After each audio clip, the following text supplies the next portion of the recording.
In one of the conversations that we're going to be having in a moment, we're speaking to a resident of a white city in Soweto who have been complaining about not having electricity for the last 6 months. And obviously a huge challenge for residents of Soweto and the impact that it's had. I believe we do have some residents, in fact we have one of those residents on the line at the moment to give us some insights into the challenges that they're facing. And Bongani Mdluli joins us from Soweto. Bongani, good afternoon. Thank you so much for speaking to us. Now, just give us some insight into the impact of this prolonged power outage and how it's affected your daily life and certainly the lives of your neighbours. Good day and good day to your viewers. What is happening is that we previously, when we were speaking to Newzroom Afrika, we were explaining our issue about electricity, of which it was just a certain portion of the area. So, and now, yesterday, the electricity went off again, of which more than 100 houses were affected with the electricity. Even now, we still don't have electricity. And it's now affecting a lot of people. Imagine spending the Mother's Day without electricity at all. And we now, everyone, when you look around us, is moving up and down with gas cylinders, trying to fill the gas. And it's now affecting our areas. Even the relatives around the other areas, they are now threatening to say, should Eskom not resolving our issue before election, before boycotting the election, we're not going to vote. Maybe not the best thing not to vote, but obviously to vote in order to get restoration to some of these aspects of your life that have been impacted by the absence of electricity. But what are the conversations, Bongani, that you and your colleagues have had with the Eskom regarding this outage? You say it's been 6 months prior to those houses that have recently been affected since yesterday. With a certain area, which is mine, of which I have started to report it previously, it was a matter of the 6 weeks. The other area, which is Rockville, it was 6 months.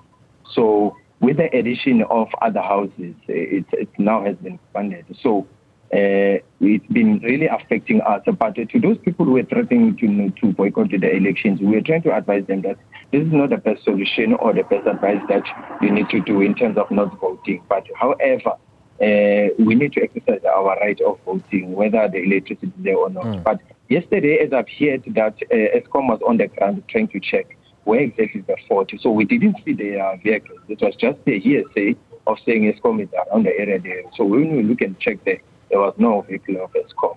And it really put frustration into the people or the community. Well, one of the things that you mentioned, Bongani, is that it's pretty difficult to commemorate Mother's Day without electricity. But I'd also like to imagine that there are residents with health conditions that require electricity for medical equipment or refrigeration of medication. Are you familiar with such cases and the implications of not having electricity for so long? Just the street next to mine, there are two elders, pensioners, who depend on the oxygen, the breathing oxygen machine that they are using.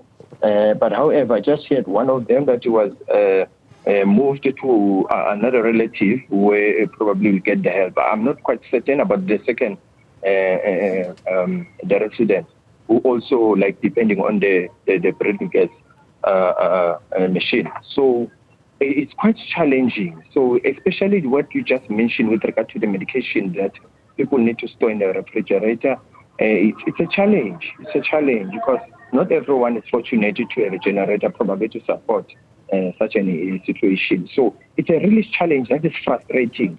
Besides the issue of the Mother's Day and stuff, but what is most important, the priority, which is the health, is affected as well. So imagine, you can't even speak to people, are trying to address them and say, Eskom is coming, it's coming. They are really frustrated already. And the others, probably when I hear, they said by tomorrow, they're going to close streets, understand, with regard to that electricity issue. So one part of the conversation is with Eskom. I'd imagine that the other part of that conversation was with the local councillors who represent various political parties that obviously would be keen to sort out this problem ahead of the election on May 29th. Have you had a conversation with the local councillor? Yes, the local councillor is very much involved and they're very much helpful. Actually, he's on the ground since yesterday. He's trying to communicate with the Eskom. But however, I'm not quite certain. I'm not going to say it's just a sabotage maybe from Eskom whatsoever. But the reaction that Eskom is taking is very slow. It's very slow. Eskom doesn't respond with immediate effect to people when they query about the electricity. And one another thing.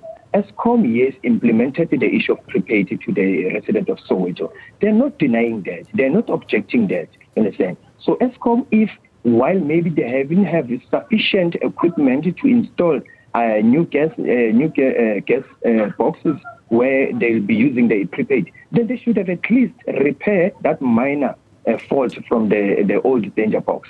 So at least while we're still waiting for the prepaid boxes, we have electricity. Life is becoming easy. Now life is expensive now. Even the pension, it can't even sustain you up until 30 days or the next payment of the pension. You understand, the grant. But now we have to, like, each and every day you buy something that you have to consume. Because if you cannot buy something that you have to store, where are you going to store? Because you don't have electricity. The fridges are off. Bongani, who's managing the communication channels with Eskom? Because you've indicated that it's hearsay that Eskom is coming in to fix the electricity or at least establish where the problem is.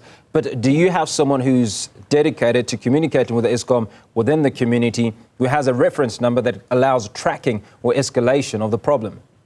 If there's the problem with regard to electricity, more than one person or several people are logging query with Eskom, and then Eskom gives the reference. So one of the residents or two of them do come to the community group, which is WhatsApp group, and explain that, okay, this is what has happened. I've logged the query, and I've heard that Eskom is a certain area trying to fix the electricity and stuff. You understand? So those are members of electricity, ordinary members of electricity. But the message that's supposed to come to the leadership, which works with the councillor, they don't have any information with regard to that, because of the information that they need to get from the councillor. So the councillor is saying, I'm busy communicating with Eskom and I'm waiting for Eskom to be on the ground to respond to my query. So Eskom hasn't responded yet.